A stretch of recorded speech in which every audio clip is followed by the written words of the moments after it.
오늘 우리에게 주신 하나님 말씀은 욥기 34장 1절에서 15절까지의 말씀입니다.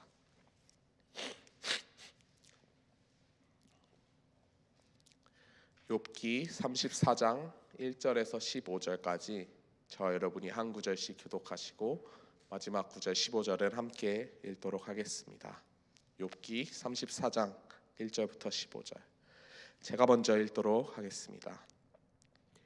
엘리후가 말하여 이르되 얘들아 내 말을 들으며 지식있는 자들아 입이 음식물의 맛을 분별함 같이 귀가 말을 분별하나니 그가 정의를 가려내고 무엇이 선한가 우리끼리 알아보자. 욥이 말하기를 내가 의로우나 하나님이 내 의를 부인하셨고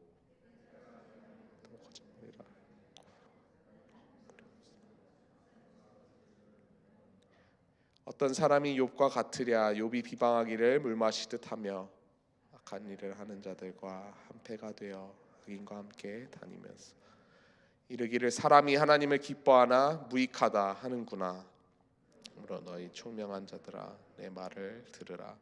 하나님은 악을 행하지 아니하시며 전능자는 결코 불의를 행하지 아니하시고 사람의 행위를 따라 갚으사 각각 그의 행위대로 받게 하시나니 진실로 하나님은 악을 행하지 아니하시며 전능자는 공의를 굽히지 아니하시느니라.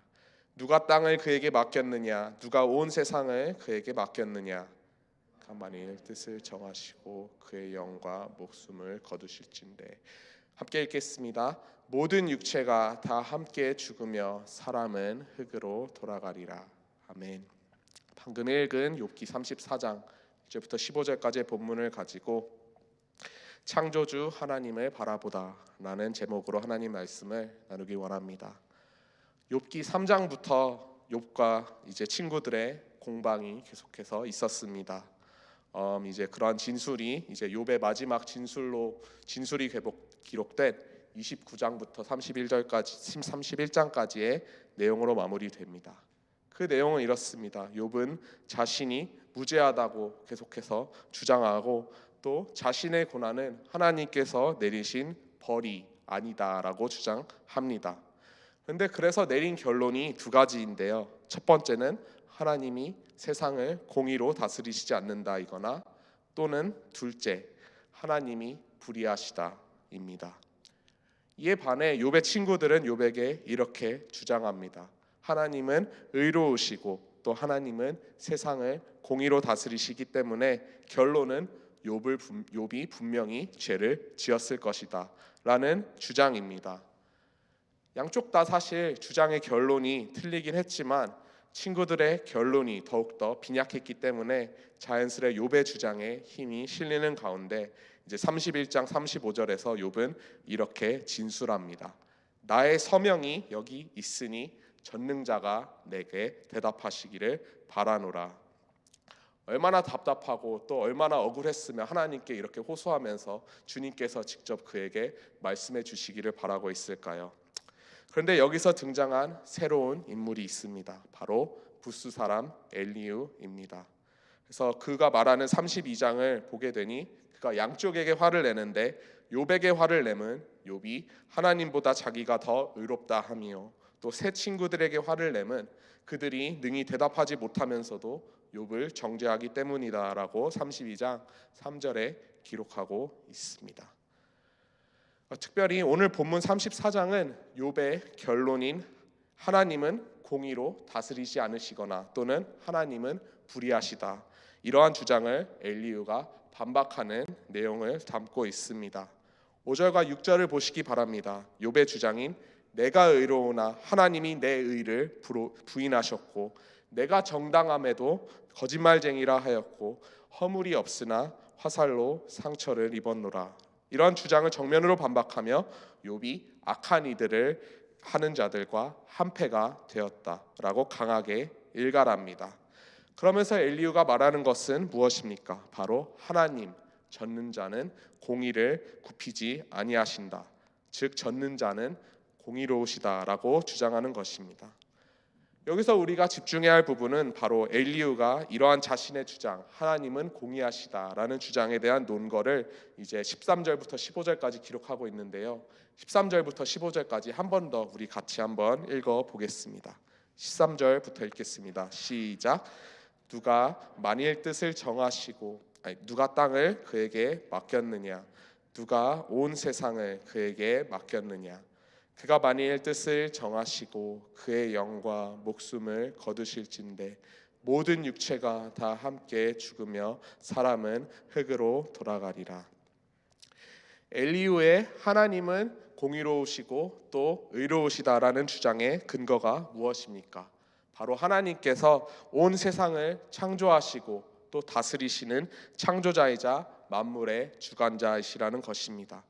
모든 것은 하나님의 손안에 있으며 정말 말씀이 말하는 것처럼 창조된 모든 육체들은 흙으로 언제든지 돌아간 것을 우리는 기억할 수 있어야 되겠습니다. 전도서 말씀에 또 이런 말씀이 있습니다. 너는 청년의 때 또 곤고한 날이 이르기 전 너는 창조주 하나님을 기억하라. 솔로몬 왕이 이러한 내용을 기록한 이유는 무엇입니까? 또 엘리후가 이렇게 창조주 하나님을 다시 한번 기억하라고 하는 이유는 무엇입니까? 그것은 우리가 역설적으로 욥과 같은 고난을 겪고 있을 때 정말 이해할 수도 없고 또 설명할 수도 없고 분명히 또 욥의 경우를 보면 그는 분명히 하나님께서 인정한 의인이었습니다. 그럼에도 불구하고 그에게 고난이 닥치는 것은 바로 그 모든 것이 하나님의 오묘한 섭리 가운데 있기 때문입니다. 그래서 역설적으로 우리는 사실 고난 가운데서 우리가 경계해야 되고 또 두려워해야 되는 것은 바로 교만해지는 것입니다. 욥의 경우를 우리가 보면서 알 수 있듯이 사람은 고난이 닥치면 교만해지기 쉽습니다. 나는 아무런 잘못이 없는데, 나는 분명히 어떠한 죄를 지은 적이 없는데, 나는 이런 고난을 받을 이유가 분명히 없는데 왜 하나님 나에게 이러한 고난을 허락하셨습니까?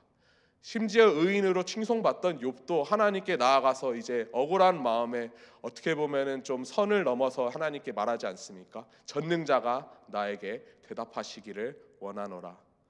오늘 이 엘리후의 말은 사실 곧 이어질 하나님의 음성을 또한 예표하는 것이기도 합니다. 이제 여러분 성도님들도 계속해서 욥기를 읽어 보셔서 아시겠지만 하나님께서 이제 욥에게 직접 나타나서 말씀하십니다. 그러나 하나님께서는 이러한 고난을 겪는 이유를 욥에게 설명해 주지 않으십니다. 그리고 또한 우리 모두에게도 언젠간 주님의 은혜로 보여주실 수도 있지만 우리는 많은 경우에 정말 하나님께서 우리에게 왜 이러한 고난을 허락하시는지 모를 때가 있습니다. 하지만 하나님께서 우리에게 원하시는 단 한 가지, 그것이 있다면 그것은 우리가 겸손한 마음으로 주님의 지혜를 우리가 믿고 신뢰하며 그 고난을 이겨내기를 원하신다는 것입니다. 하나님의 섭리가 얼마나 오묘한지는 사실 우리가 그리스도 예수만 보더라도 알 수 있습니다. 우리 모두를 구원해 주시기에 자기 자신이 직접 제물이 되어서 이 땅 가운데 이제 임하여서 그래서 자기 자신의 고난을 겪고 그 모든 죄를 짓고 십자가에 달려 죽는다. 이 모든 것이 얼마나 오묘한 섭리입니까? 사실 또한 그가 받은 고난은 우리가 장차 그리고 예전에 과거에 또한 현재와 미래에 겪을 고난에 비하면 사실 아무것도 아님을 다시 한번 기억할 수 있게 되기를 간절히 소망합니다. 사실 여기 가운데 현재 고난을 겪고 계신 성도님들이 있을지 모르겠습니다.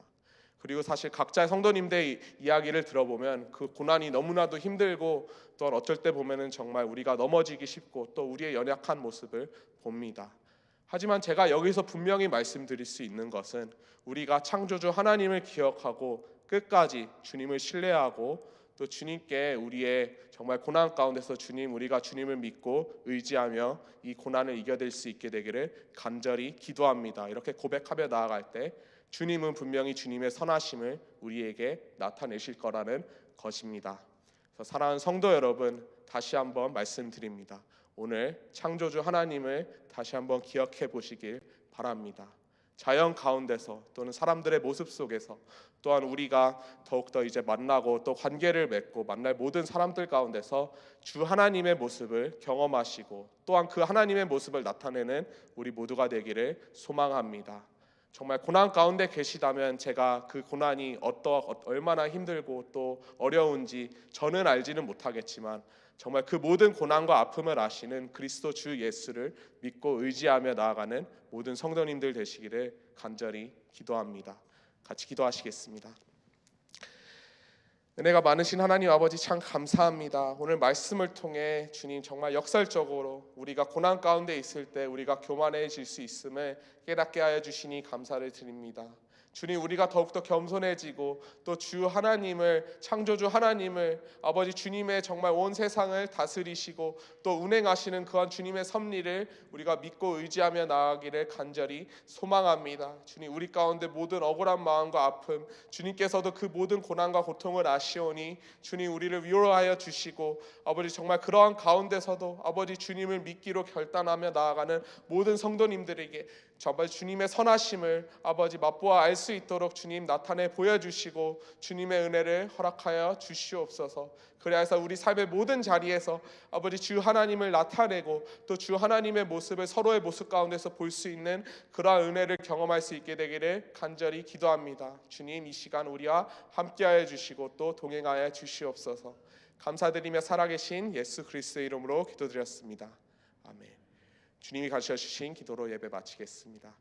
하늘에 계신 우리 아버지여, 이름이 거룩히 여김을 받으시오며 나라의 임하옵시며 뜻이 하늘에서 이루어진 것 같이 땅에서도 이루어지이다. 오늘날 우리에게 일용할 양식을 주옵시고 우리가 우리에게 죄 지은 자를 사하여 준 것 같이 우리의 죄를 사하여 주옵시고 우리를 시험에 들게 하지 마옵시고 다만 악에서 거옵소서. 대개 나라와 권세와 영광이 아버지께 영원히 있사옵나이다. 아멘.